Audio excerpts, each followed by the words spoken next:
नाज़रीन, drama serial Chaalbaaz की आज की वीडियो बहुत दिलचस्प है, पूरी देखिएगा। चैनल को सब्सक्राइब नहीं किया तो सब्सक्राइब जरूर कर लीजिएगा। डीएनए रिपोर्ट को देखकर रोहन का सर चकरा रहा था। उसे समझ आ गई थी कि उससे गलती हो गई। रिपोर्ट ने उसकी सोच को गलत साबित कर दिया। अब उसे यकीन आ गया था कि अनाया बदकार नहीं है। रोहन दिल ही दिल में कहता है, ये मैं कैसे कर सकता हूँ अनाया के साथ। ओ मेरे खुदाया, अनाया तो बहुत जिद्दी है।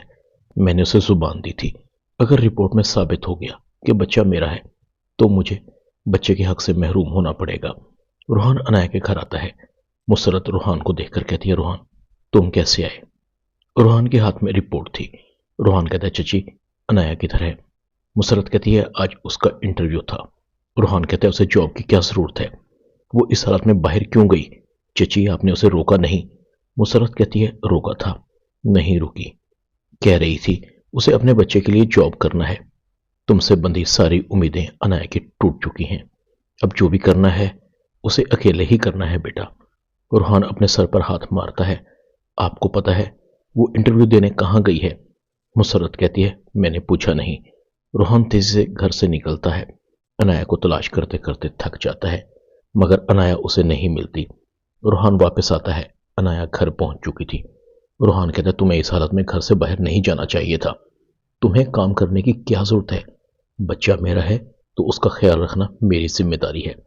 अनाया कहती है, रिपोर्ट आ गई? रोहन कहता है, हाँ आ गई, बच्चा हमारा है। अनाया कहती है, तो फिर ठीक है रोहन, अब तुम जाओ, बच्चे से तुम्हारा कोई ताल्लुक नहीं है। रिपोर्ट करवाने से पहले मेरी शर्त तो तुम्हें याद होगी ना। अब तुम बच्चे के दावेदार नहीं हो, बच्चा सिर्फ मेरा है, उसका ख्याल भी मैं रख लूंगी, उसकी फिक्र करने की तुम्हें जरूरत नहीं है। रोहन मायूस होकर चला जाता है। मैं इतनी बड़ी बेवकूफ़ी कैसे कर सकता हूँ? सब मुझे समझाते रहे और मैंने किसी की नहीं सुनी।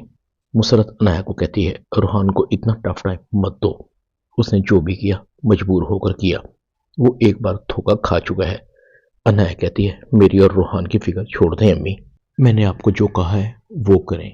आपकी बेटी मेरी जिंदगी तो बर्बाद कर चुकी है, किसी और की तो बर्बाद ना करने दें उसे। असद भाई को आयजा आपी के बारे में सब कुछ बता दें जो अब तक आपने छुपाया हुआ है। आयजा आपी किसी भी तरह ईशर भाभी को आशिर भाई की जिंदगी से निकालना चाहती हैं। मुसरत कहती है, तुम ठीक कह रही हो, मैं आज ही असद को बुलाती हूँ, उस मासूम की जिंदगी बर्बाद नहीं होने दूंगी। दूसरी तरफ शायान बिल्कुल बेबस हो चुका था। उसका बाप अब शायान को लगाम देने की तैयारी कर चुका था। अब शायान की एक नहीं चलने वाली थी। शायान के बैंक अकाउंट भी बंद हो चुके थे और गाड़ी भी छीन चुकी थी। शायान अपना आखिरी पत्ता खेलता है।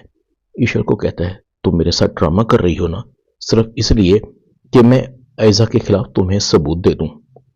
तुम्हें सबूत चाहिए इसलिए तुम मेरे साथ ताल्लुकात का नाटक कर रही हो। ईश्वर कहती है, नहीं शायान, ऐसा नहीं है। शायान कहता है, झूठ मत बोलो, मैं तुम्हें खुद आशिर के साथ अपनी आंखों से देख चुका हूं। तुम उसके साथ बहुत खुश थी, तुम उसे कभी नहीं छोड़ोगी। मैं तुम्हें आखिरी वार्निंग दे रहा हूं, आशिर से तलाक ले लो वरना मैं तुम्हारा घर जला दूंगा। दूसरी तरफ इब्रार शायान को कॉल करता है, क्या इरादा है तुम्हारा? शायान कहता है, डैड जैसा आप सोच रहे हैं मैं ऐसा बिल्कुल भी नहीं करूंगा। मैं बदला लिए बगैर इस मुल्क से कहीं नहीं जाऊंगा। उसने मेरे साथ धोखा किया है।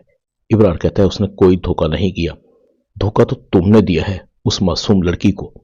और हां, किसी से लड़ने के लिए औकात का होना जरूरी होता है। तुम्हारी औकात मेरे बगैर कुछ भी नहीं। जिन दोस्तों पर तुम भरोसा करते हो कब तक तुम्हारा साथ देंगे पता है तुम्हें? जब उनको प्रूफ मिल जाएगा कि मैंने तुम्हें आग कर दिया है तो तुम्हें कोई मुंह भी नहीं लगाएगा। चुप करके मेरी बात मान लो, मुल्क से बाहर चले जाओ। शायान का बाप जैसे ही कॉल बंद करता है, गुंडे शायान को घेर लेते हैं, उससे सब कुछ छीन लेते हैं। इसी दौरान में शायान जख्मी भी हो जाता है। शायान की मदद करने वाला कोई भी नहीं था, वो दर्द से कराह रहा था। अब शायान को अपना अंजाम साफ नजर आ रहा था, उसकी अकल ठिकाने आ चुकी थी। शायान अपने बाप को कहता है, ठीक है, मैं मुल्क से बाहर जाने के लिए तैयार हूं, जो आप कहेंगे वही करूंगा। इब्राहिम वजहात को कहता है, शायान आज नहीं तो कल मुल्क से बाहर चला जाएगा, उसके पास दूसरा कोई ऑप्शन नहीं है। इधर ईशल भी अपने बाप को कॉल करती है, शायान ने मुझे धमकी दी है, अगर मैंने अशर से तलाक ना ली तो वो हमारा घर जला देगा। वजहात कहता है, तुम फिक्र मत करो, शायान कुछ नहीं कर सकता, वो कल मुल्क से बाहर जा रहा है। शायान के पास मुल्क से बाहर जाने के अलावा कोई ऑप्शन नहीं है। ईशल कहती है, डैड, वो मुल्क से बाहर कैसे जा सकता है? उसके पास सारे सबूत हैं। उनके बगैर मैं कैसे अपने आप को इनोसेंट साबित करूंगी? उसे रोके। वजाहत कहता है, ठीक है, मैं इब्रार से बात करूंगा। अब शायान को भी लग रहा था कि अब ऐसा का किस्सा खत्म हो जाना चाहिए, सच उसके शोहर के सामने आ जाना चाहिए।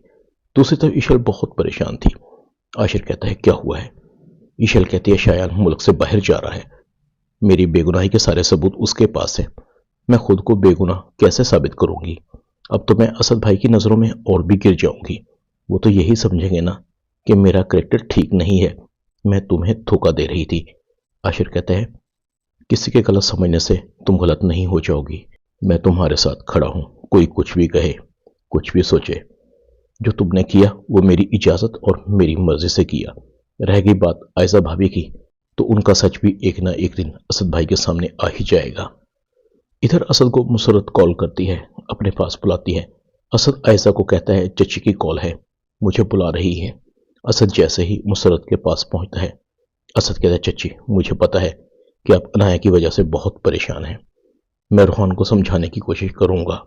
मुसरत कहती है, बेटा, मैंने अनाया और रूहान के बारे में बात करने के लिए नहीं बुलाया।